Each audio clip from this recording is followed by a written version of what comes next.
इस कार्यक्रम के प्रसारण पुण्यार्जक हैं श्री राजेंद्र प्रसाद जैन, श्रीमती ममता जैन, श्री प्रशांत जैन, श्रीमती दिव्या जैन, पारस जैन, श्री भरत जैन, श्रीमती सौम्या जैन एवं समस्त परिवार मुंबई। प्रधानम सर्वधर्माणां जैनम जयतु शासनम, ऐसा कहा। समस्त धर्मों में प्रधानभूत है कौन? कौन प्रधानभूत है? प्रधानम सर्वधर्माणां जैनम जयतु शासनम। जिनेंद्र भगवान का जो शासन है वह समस्त धर्मों में प्रधानभूत है, ऐसा कहा है। धर्म का अर्थ होता है वस्तु का स्वरूप होता है। धम्मो वस्तु सहाहो, ऐसा आगम में उल्लेख मिलता है। वस्तु का जो स्वरूप अथवा स्वभाव है उसी का नाम धर्म है। धम्मो वस्तु सहावो। अब वस्तु का स्वभाव क्या है, उसकी क्या पहचान है, उस ओर भी ध्यान देने की आवश्यकता है। आप कुछ ऐसे भी कार्य करते हैं और कार्य करने में जो साधन के रूप में जिसको स्वीकारा है, किंतु सावधानी के साथ उसका आलम्बन लिया जाता है। क्या है वो? अग्नि है। अग्नि के माध्यम से अन्न को पकाया जाता है और प्राय करके ये आप लोगों का काम कम है, महिला वर्ग ही इसको अच्छे ढंग से जानता है। और वह अग्नि एक चिंगारी भी पर्याप्त है। उसमें असावधानी हुई तो पूरा का पूरा वह सामने उस चपेट में जो भी वस्तु आए, जो भी पदार्थ आ जाए, तो उसको वह भस्म कर देता है। इसके बावजूद भी उसके अंदर कुछ ऐसे धर्म हैं जिसके माध्यम से कार्य चलता है। तो उसका आलम्बन लेते हुए भी अपनी रक्षा के साथ आप चलते हैं, क्योंकि आपको यह परिचय में आ चुका है कि अग्नि का क्या धर्म होता है। और वह धर्म किसी बाहर से नहीं आया, उसके अंदर वह निजी धर्म है। उसका वह स्वभाव है। अग्नि की जो उष्णता है वह कहीं बाहर से नहीं आई है। आप जल को गर्म करते हैं अथवा दूध को गर्म करते हैं, उसमें जो उष्णता आई है वह जल का स्वरूप नहीं। जल का स्वभाव क्या है? शीतल था, किंतु अग्नि के संपर्क में आकर के वह जल स्वयं उष्ण रूप परिणमन कर रहा है, गर्म हो रहा है। गर्म होना उसका स्वभाव नहीं। उसी प्रकार आत्मा का स्वभाव गर्म होना नहीं, ये ध्यान रखें। वैसे खास तौर से जबलपुर गर्म रहता है, सुनते हैं, तासीर है, क्षेत्र क्षेत्र का प्रभाव है। राजस्थान में भी सुनते हैं प्रकृति वहाँ की गर्म रहती है, स्वभाव से है। लेकिन आचार्य कहते हैं कि जीव का अथवा आत्मा का स्वभाव क्रोध करना नहीं है। क्रोध करना, मान करना, माया का आलम्बन लेना या लोभ के चपेट में आना, यह जीव का अथवा आत्मा का स्वभाव नहीं है। किंतु स्वभाव से जब बाहर आता है जीव, तो इस प्रकार का स्वभाव उसके अंदर आता है। ये क्रोध, मान, माया और लोभ, ये 4 चीज़ें हैं, इसके माध्यम से संसार चलता रहता है। और इन चारों चीज़ों से हम ऊपर उठेंगे तो यहाँ पर कोई देखने में नहीं आएगा, क्योंकि स्वभाव को प्राप्त कर लेंगे तो यहाँ पर संसार खाली हो जाएगा। किंतु आचार्य कहते हैं संसार न अभी तक खाली हुआ न होगा, निरंतर इसी धरती से अतीत में अनंत आत्माएं स्वरूप को अथवा स्वभाव को उपलब्ध कर चुके हैं। इसके बावजूद भी संसार में कमी देखने को नहीं मिलती है। एक बहुत अच्छा प्रसंग जो सैद्धांतिक है उसको रखना चाहता हूँ, क्योंकि संसार की विचित्रता के बारे में अपने को ज्ञान जानकारी प्राप्त करनी है। अनंतानंत शुद्ध होने के बावजूद भी संसार ज्यों का त्यों क्यों दिख रहा है? तो आगमकारों का ये कहना है कि एक जो निगोदिया जीव है उसकी शरीर की अवगाहना के बारे में उल्लेख किया है कि वह घनांगुल के असंख्यातवें भाग प्रमाण इतनी सूक्ष्म अवगाहना जिसकी शरीर की है, और उस शरीर के भीतर जो निगोद राशि है वह किस रूप में है? अभी तक जो अनंतानंद सिद्ध हुए हैं उससे भी अनंत गुणी एक निगोदिया शरीर के भीतर हैं, ऐसा उनका कहना है। अब सोचो यह शरीर संसार समाप्त होगा तो कैसे होगा, हमें बता दो।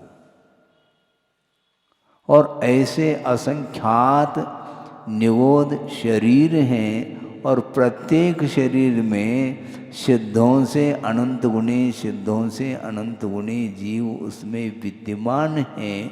अभी तक वह एक निगोदिया जीव के शरीर के भीतर जो जीव हैं वह अभी तक खाली नहीं हुआ, न खाली होगा। इसको बोलते हैं अनंत। अनंत का अर्थ पहले भी हमने आपके सामने रखा था, किंतु विस्मरण होना स्वाभाविक है, क्योंकि यह भी स्वभाव है आपका। सालों का लेखा जोखा आप भूल नहीं सकते। दुकान में किसका कितना देना है, कितना लेना है, ये सारा सारा जमा खर्च आपके माइंड में है, और विस्मृत न हो इसलिए आपके पास सभी संसाधन हैं। कैलकुलेटर भी आपके पास ही है, और भी कंप्यूटर सिस्टम से आप चलते हैं। इसके उपरांत भी आपको ध्यान रहता है कि किसका कितना बिल चुकाना है और कितना लेना है। ये सारा सारा आपके पास वह विषय उपस्थित रहता है।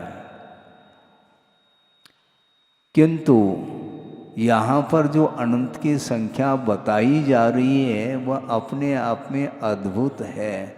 वह ये है कि आया भावे व्यये सति अपि यस्य अंत न विद्यते स अनंत, ऐसा कहा।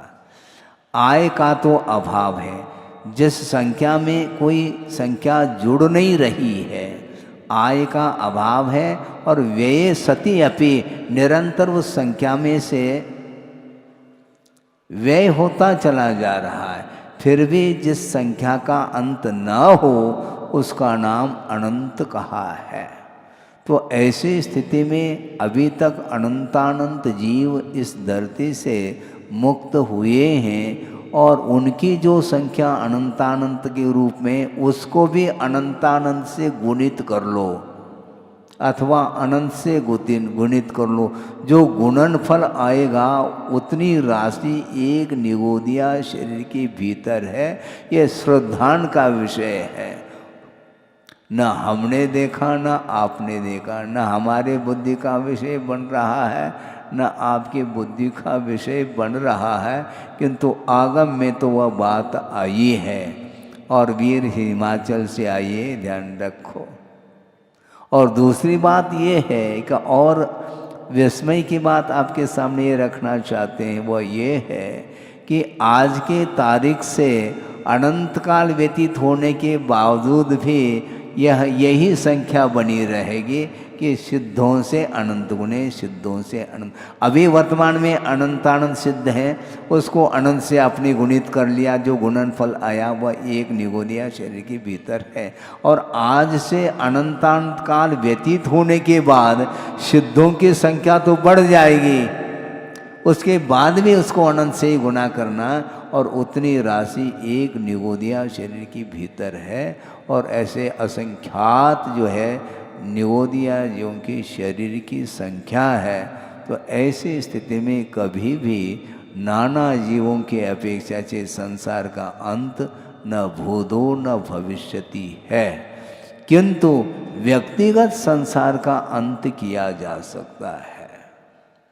आप मुक्त हो सकते हैं, किंतु सारे जीव मुक्त हो जाए ये संभव नहीं, क्योंकि अनंत अनंत है। तो हमारा कब नंबर आएगा महाराज? हैं? जबलपुर छोड़ोगे तो नंबर आ सकता है, तो नंबर ओम शांति है। बहुत कठिन है, क्योंकि जब तक ये क्रोधादिक कषाएं जब तक आत्मा में उत्पन्न होती रहेगी, तब तक वह अपने स्वभाव तक पहुंच नहीं पाएगा। अपना जो स्वभाव है वह क्या स्वभाव है? मात्र ज्ञाता दृष्टा, जानना और देखना ही एकमात्र आत्मा का स्वभाव है। अन्य जितने भी कालुष्य परिणाम है यह आत्मा के स्वभाव के भीतर नहीं है, किंतु यह भी आत्मगत ही भाव है,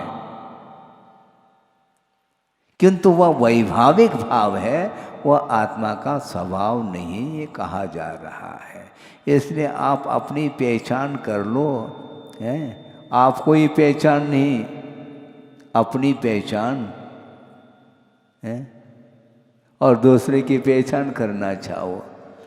आपको अपना परिचय नहीं है, और एड्रेस लिखते हैं अमुक व्यक्ति का ड्रेस और एड्रेस के साथ आप चल रहे हैं, जबकि आत्मा का कोई भी नाम नहीं है। जो प्रॉपर नाम है ये रखा जाता है, ये ओरिजिनल एड्रेस नहीं है। आत्म तत्व है, ज्ञाता और दृष्टा, जानना और देखना, यह आत्मा का स्वभाव है।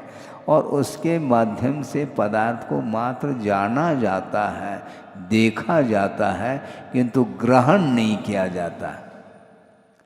सोचो, विचार करो। आप जानते हैं, आपके पास ज्ञान नहीं है क्या?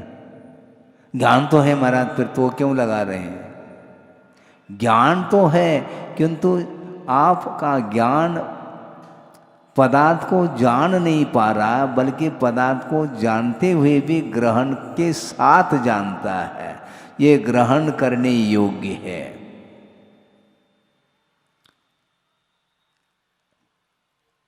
और उसमें भी इष्टानिष्ट के रूप में मेरे तेरे के साथ आपका ज्ञान काम कर रहा है। मात्र ज्ञान पदार्थ को जानने के लिए एक साधन है, किंतु उस पदार्थ से आपका ज्ञान प्रभावित हो रहा है, और उस पदार्थ के साथ स्वामित्व भाव रखने का भी एक मन में विचार आ जाता है। यह आत्मा का स्वभाव नहीं है।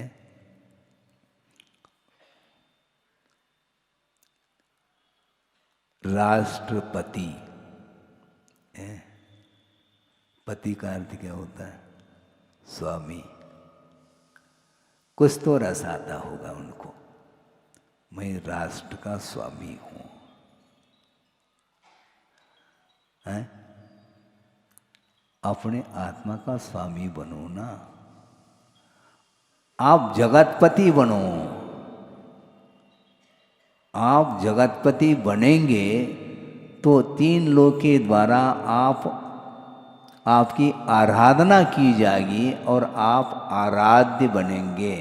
किंतु आराध्य बनना किसी को इष्ट नहीं, पति बनना इष्ट है। समस्या खड़ी हो गई, मैं इसका पति, षटखंड अधिपति कौन? चक्री 6 खंड के अधिपति बने और उस अधिपतित्व को लेकर के ही शायद हमें स्मरण है 60,000 है ना, 60,000 वर्ष तक उन्होंने 60,000 वर्ष उन्होंने युद्ध किया है। सोचो विचार करो, किसके लिए? आधिपत्य के लिए। और इसके उपरांत सबको उन्होंने जीत लिया, षटखंड को, 6 खंड को जीत लिया। इसके उपरांत भी एक व्यक्ति अभी शेष है, उनको भी जीतना बाकी है। वो कौन है? वो अनुज है। ये अग्रज हैं चक्री, और वो अनुज छोटा भाई है। और उनको छोटा भाई उसको चक्री यदि बुलाते हैं तो नहीं आता है। फिर कब आता है? बड़े भाई के रूप में यदि वो हैं तो मैं आपके पास आ सकता हूँ, किंतु चक्री के रूप में तुम बुलाना चाहो तो मेरे पास तुम्हें आना पड़ेगा, ये ध्यान रखो। क्योंकि मेरा भी कोई अस्तित्व है। हाँ, ऐसा थोड़ी कि केवल आप ही आप है। आप हमारे अग्रज हैं, बड़े भाई हैं, आप पितातुल्य हैं, मैं मानता हूँ।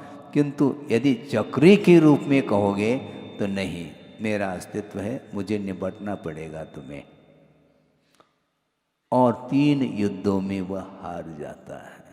एक दृष्टि युद्ध है, एक मल युद्ध है और जल युद्ध है। इन तीनों युद्धों में उस चक्री की हार हो जाती है। चक्रवर्ती, ये हुंडावसर्पिणी की देन है कि कभी चक्रवर्ती का हार नहीं होता, किंतु युग के आदि में वृषभनाथ के ज्येष्ठ पुत्र जो चक्री बने उनकी हार हो गई। और वो भी किसके द्वारा? अनुज के द्वारा। और किसी के द्वारा हार हो जाए तो फिर भी ठीक है, किंतु छोटे भाई के द्वारा हार होना बहुत शर्म की बात होती है। लेकिन हार तो हो गई, अब क्या करेंगे। और तीनों युद्धों में हार गए। इसके उपरांत भी वह मान जो है ना खड़ा हो जाता है, और वह क्षायिक सम्यक दृष्टि है, अवधि ज्ञानी हैं। उसी भव से उनको निर्वाण का लाभ भी होना है। इसके बावजूद भी असंयम की भूमिका में संसारी प्राणी के अंदर कौन कौन से विचार उत्पन्न होते हैं, इसको समझना ही कठिन है। कभी भी उनका वह सम्यक दर्शन छूटने वाला नहीं है, किंतु असंयम के कारण इस प्रकार के विचार आ जाते हैं। और उनको यह भी ध्यान नहीं रहा कि इस चक्र का प्रभाव अपने परिवार के ऊपर पड़ता है क्या नहीं पड़ता, और चक्र चला दी उन्होंने। कई लोगों का कहना है, इसलिए आपके सामने रख रहा हूँ, कि महाराज वो अबुद्धिपूर्वक चक्र चल गया है। अबुद्धिपूर्वक अर्थ क्या लेते हैं? कुछ ऐसी चेष्टाएं होती हैं जो बुद्धिपूर्वक नहीं होती। आपकी जो श्वासोच्छ्वास की क्रिया है वह बुद्धिपूर्वक है क्या बुद्धिपूर्वक? अबुद्धिपूर्वक। क्योंकि आपका उपयोग इधर है, आप प्रवचन सुन रहे हैं और श्वसन क्रिया जारी है, इसको बोलते हैं अबुद्धि। तो इसी प्रकार किसी सज्जन का कहना रहा कि महाराज चक्रवर्ती ने जो चक्र चलाया बाहुबली के ऊपर वह अबुद्धिपूर्वक। तो इसका दूसरा अर्थ दे दिया गुरुदेव ने, उसके पास बुद्धि नहीं थी, इसी का नाम अबुद्धिपूर्वक। बुद्धि काम नहीं करी उसकी कि हमारे लिए मुझे क्या करना चाहिए, मेरे द्वारा क्या उचित है क्या अनुचित है, इसका कोई भी उसे भान नहीं रहा। इसी को बोलते हैं असंयम का प्रभाव। और मान कषाय ऐसा एक उसका उदय जब आता है तो वह झुकना नहीं चाहता है, किंतु आप क्या पढ़ते हैं, झुका रहा अपना माथा। किसके सामने? देव शास्त्र गुरु के सामने माता को टेक लेना चाहिए, किंतु वह वहाँ पर झुकना पसंद नहीं करता, क्योंकि मैं बड़ा हूँ। आप बड़े हैं क्या? व्यवहार में तो सब चलता है महाराज, जब व्यवहार में चलता है तो चलाते रहो, अनंत काल से चलाते आ रहे हैं, और चलाना हो तो आपकी मर्जी। क्योंकि वस्तुतः कोई ना बड़ा है ना छोटा है, किसी की उम्र बड़ी किसी की छोटी, इस प्रकार का जो व्यवहार चल रहा है वह केवल व्यवहार है। वस्तुतः देखा जाए जीव की कोई उम्र नहीं हुआ करती, अनंत काल से वह जीव आ रहा है और अनंत काल तक उसका परिणमन होता रहेगा।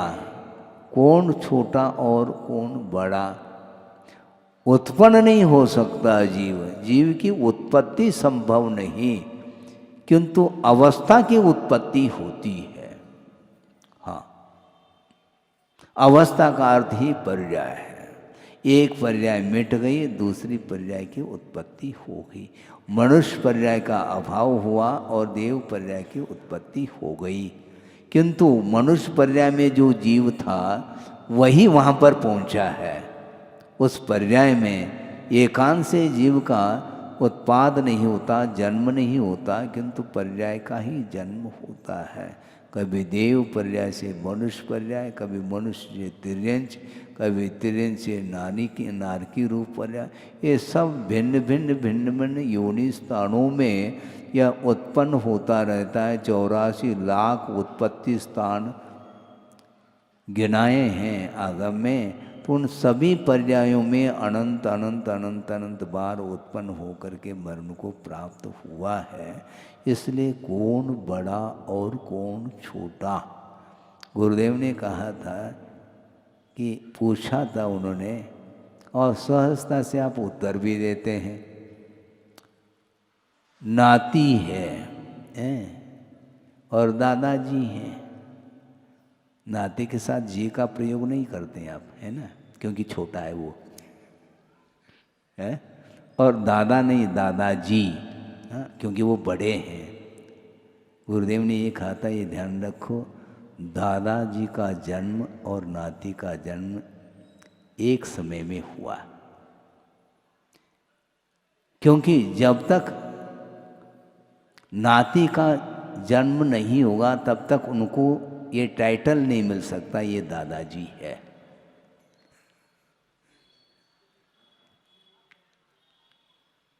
वह पौत्र की अपेक्षा से ही दादाजी की संख्या सामने आती है, उसके पहले नहीं। उसके पहले तो वह पिताजी रहे पुत्र की अपेक्षा से, और पौत्र की उत्पत्ति हुई तो उनको पिता नहीं कहेंगे, उसके अपेक्षा पौत्र के अपेक्षा से उसको दादाजी ये नामकरण होता है। तो बड़ा छोटा कौन, एक ही तारीख, एक ही टाइमिंग में कोई अंतर नहीं। जिस समय नाती की उत्पत्ति उसी समय दादाजी की उत्पत्ति है, लेकिन व्यवहार में इसको आप लोग मंजूरी नहीं देते, ये छोटा है और दादाजी के गोद में खेल रहा है इसलिए वो छोटा है। किंतु ये ध्यान रखो, वो जो नाती है वह बुजुर्ग रहा होगा पूर्व भव में, ये ख्याल है तुम्हें। वर्तमान भव के साथ आप तुलना करते हैं और ये छोटा है, ये बड़ा है, अमुक है, तमुक है, ऐसा कुछ भी नहीं है। पर्याय के अपेक्षा से ही कहा जाता है। एक चींटी है, बहुत छोटी मानी जाती है काया की अपेक्षा, और उससे और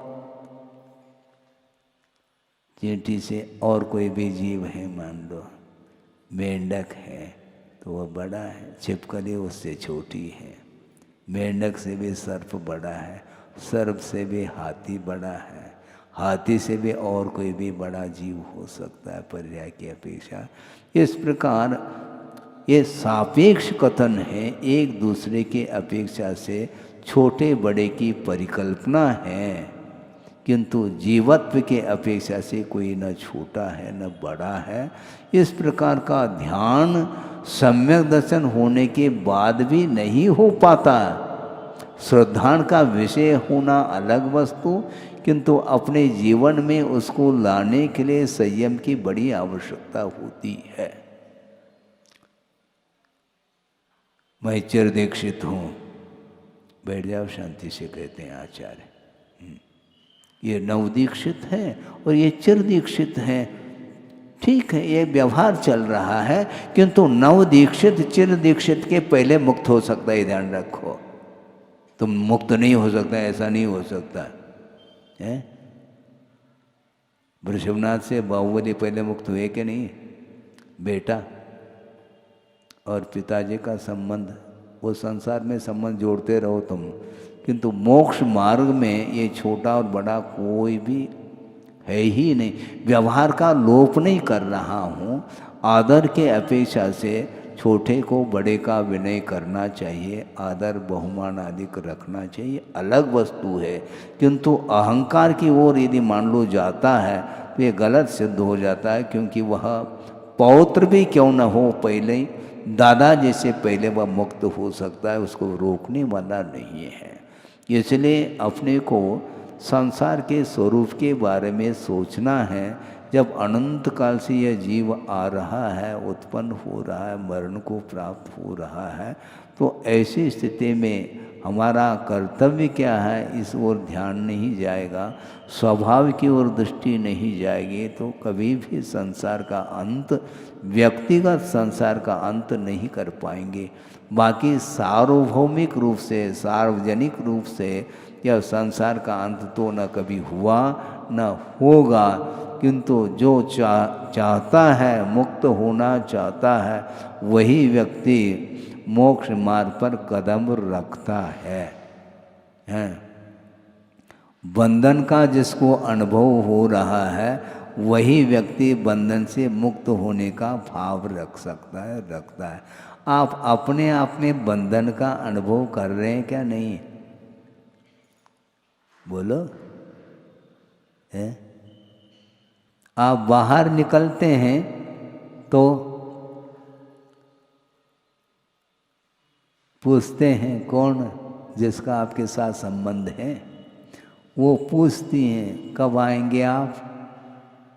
जा रहे हैं, आ जाऊंगा 8-10 दिन के अंदर।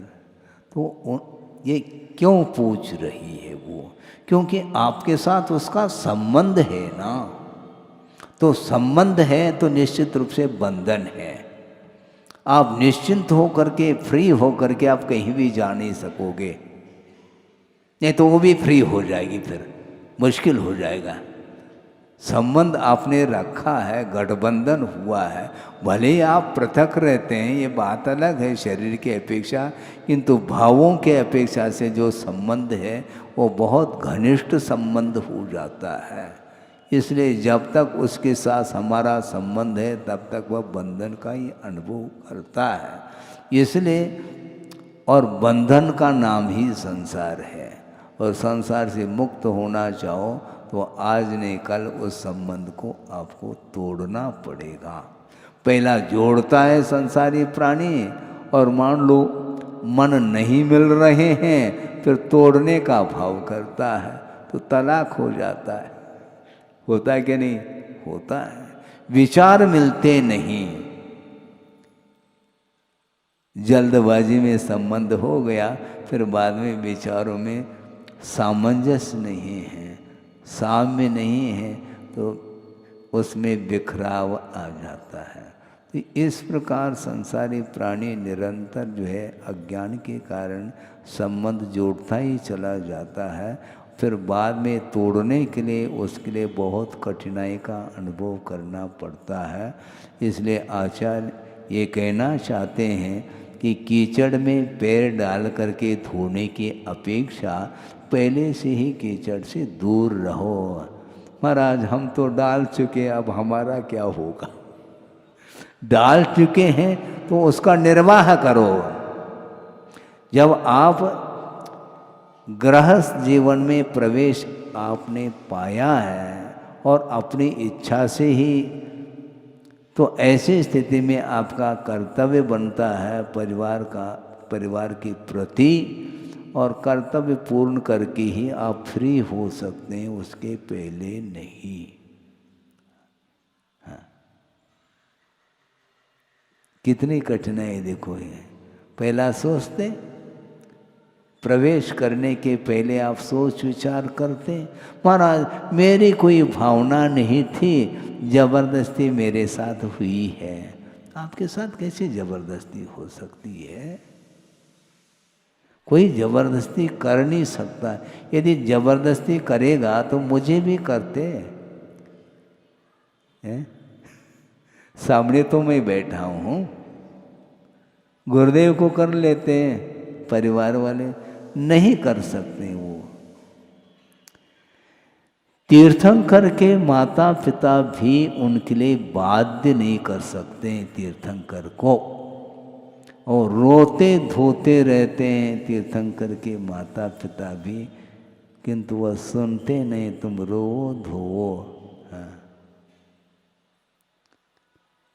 विश्व कल्याण करना है तो उसमें माता पिता भी, उनका भी कल्याण इसी में निहित है। ये मोह का संबंध है, वो माता पिता को भी वह मोह रुलाता है। हालांकि पिताजी भी और माँ भी एकाध भव में ही उनको भी मुक्ति का लाभ मिलेगा, ये निश्चित बात है, किंतु वर्तमान में उनके साथ ऐसा संबंध रहा है कि इकलौता बेटा है, तीर्थंकर बनेगा ये ठीक है, लेकिन छोड़ के चला जाएगा तो हम अकेले रह जाएंगे। ये जो है उसको बार बार पिंच करता है।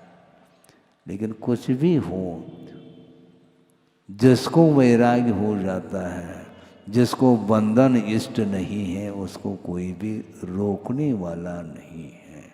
इसलिए ये ध्यान रखो। अभी कल की बात है, एक रात बीच में है और कल चातुर्मास की स्थापना होगी है, और दिवाली तक बंध जाएंगे, लेकिन आपसे नहीं बंध रहे हैं। ध्यान रखो, आगम से हम बंध रहे हैं। आगम की आज्ञा है कि वर्षा योग की स्थापना होती है और उसके बीच में विहार आदि वो नहीं करते हैं। उसके बाद फ्री है, मोक्ष होते, मुक्ति होती, फ्री कहीं भी जा सकते हैं वो। तो इसीलिए बंधन किसको इष्ट है? किसी को भी बंधन रुचता नहीं, किंतु वह मोह के कारण वह अकेला रहना पसंद नहीं करता, इसलिए वह संबंध जोड़ता ही चला जाता है। और जोड़ता चला जाता है तो एक के दो हो जाते हैं, फिर दो के चार होंगे,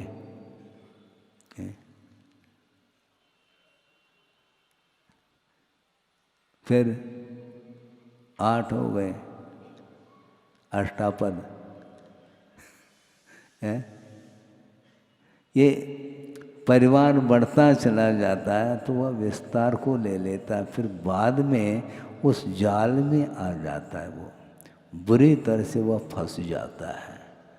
एक श्लोक आपके सामने रख करके इस विषय को पूर्ण कर लूँ।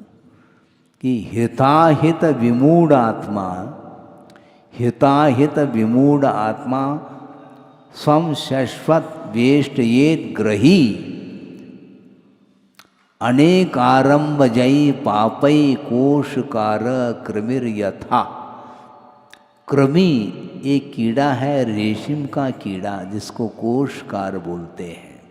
उसके मुख से ही वह लार निकलती है और उसके माध्यम से ही रेशम बनता चला जाता है। वो उसके माध्यम से वह स्वयं अपने शरीर को वह वेष्टित करता चला जाता है और वह रेशम जब निकाला जाता है तो उसका जीवन का अवसान हो जाता है। इसी प्रकार हिताहित को जो नहीं जानता है, हिताहित का ज्ञान जिसमें नहीं है, स्वम शाश्वत वेष्टयेत ग्रही, अपने आप को वह गृहस्थ वेष्टित परिवेष्टित करता चला जाता है। उसके स्वतंत्रता छिन जाती है। पहले अकेला था और संबंध जोड़ते ही वह एक दूसरे के साथ गठबंधन होते ही उसकी स्वतंत्रता समाप्त हो जाती है और गुलामी का अनुभव करना पड़ता है। अनेक आरंभजय पापई, अनेक प्रकार के आरंभ से उत्पन्न जो पाप है उसके माध्यम से वह संसार में परिभ्रमण करता है। कोशकार कृमिर यथा, रेशम का कपड़ा बनता है। कैसा बनता है वो? रेशम के कीड़े के लार के माध्यम से रेशम निकलता है, सिल्क जिसको बोलते हैं आप लोग, और उसका कपड़ा बनता है। बहुत अच्छा लगता है आपको, लेकिन बना कैसा है? प्रोडक्शन, उत्पाद कैसा हुआ है, कितने जीवों का घात हुआ है उसके पीछे, इसको सोचने की आवश्यकता है। इसी प्रकार संसारी प्राणी वह स्वयं मोह के कारण वह घेरे में आता चला जा रहा, दूसरे के घेरे में, फिर उससे वह मुक्त नहीं हो पाया, अभी तक नहीं हो पाया। आगे की क्या उम्मीद है महाराज? तो उम्मीद तो फिर भी रखा जा सकता है, क्योंकि जीव है और भव्य है तो निश्चित रूप से उसको मुक्ति मिलेगी। किंतु अपने आप मुक्ति इसलिए नहीं मिलती है क्योंकि अपने आप यदि बंधन हुआ हो तो अपने आप बंधन से मुक्ति मिले? हाँ, जेल अपने आप गया है क्या? वो चोरी के कारण जेल गया है, अन्य अनेक प्रकार के कोई विशिष्ट पाप आदि कार्य किए हैं जिसके कारण उसको जेल में बंद कर दिया गया है। तो इसलिए चोरी करना छोड़ दो,